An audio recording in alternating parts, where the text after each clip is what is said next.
What's for supper? Fish and Bruise! Bad stuff, bye!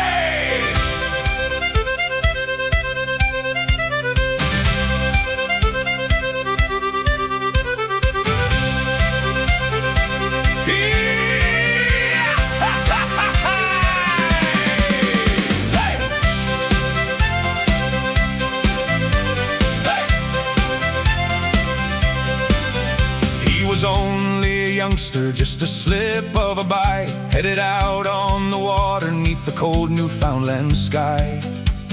Long before the daylight chased the darkness from the sea, he was out there on the water making sure we'd always eat. He never chased for riches, never cared for worldly fame. The pride he carried in his heart was written in our name. Every cod that filled the stages, every lobster in the well, was another week of groceries, though he'd never stop to tell. From Northern Head to Birchie Island, every tide he came to know, reading wind and reading water like the old folks in their boats. Cod traps set with Harvey where the salty breakers rolled, a Newfoundland fisherman with a heart worth more than gold. If you ask me who my hero is, I'll tell you proud today.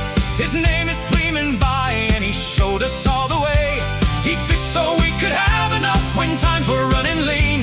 The richest man I ever knew wore rubber boots and jeans. He never talked of sacrifice, he simply did his part, with weather-beaten hands outside and gold inside his heart. If there's anything that's good in me, it's easy now to see.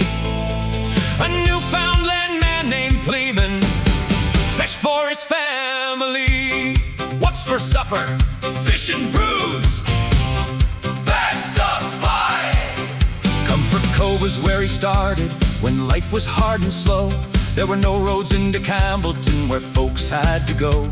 They walked the trails through summer heat beneath the blazing sun, or crossed the frozen bays in winter till the journey's work was done. A horse would pull the sled along where only snow could lead, and every trip was made because the family had a need.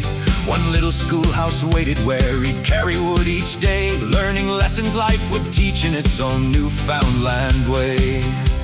He worked the woods with Pearce all day where giant spruce trees stood, then hauled his gear back to the shore because that's what fathers should.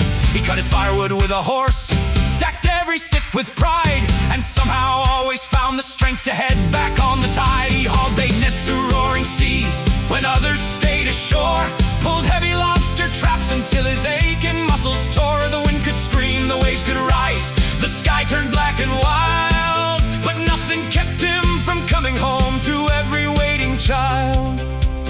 6 fine boys and 6 dear girls, all gathered round the table because their father gave them everything one honest man was able. We fished together, side by side, those memories never fade. I learned far more beside his boat than any classroom gave. He wasn't one for speeches or saying how he cared. He let his calloused hands speak loud in every load he shared. He'd grin at my dear wife and laugh, "Get up and get my supper," then wink before she'd answer back, and everybody chuckled. A smoke of baccy after work, fish and Bruise upon his plate, pot of stewed beans on the stove.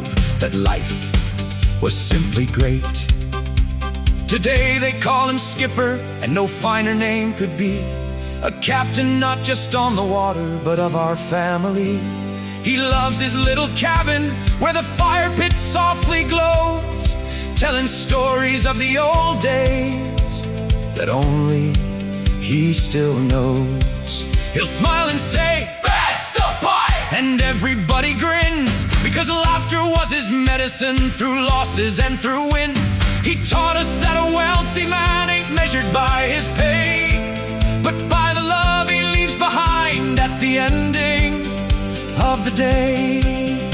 If you ask me who my hero is, I'll tell you proud and true, there's never been another man quite like the one I knew.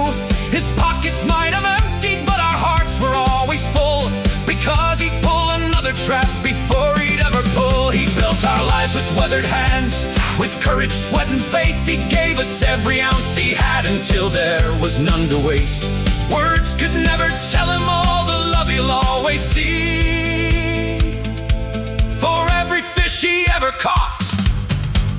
he caught for his family.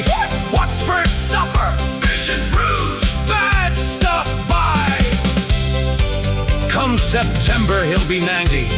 Still our skipper, still our hero, still a man whose wake we're proud to follow. And when people ask me what a real Newfoundland father looks like, I don't tell them. I tell them, to me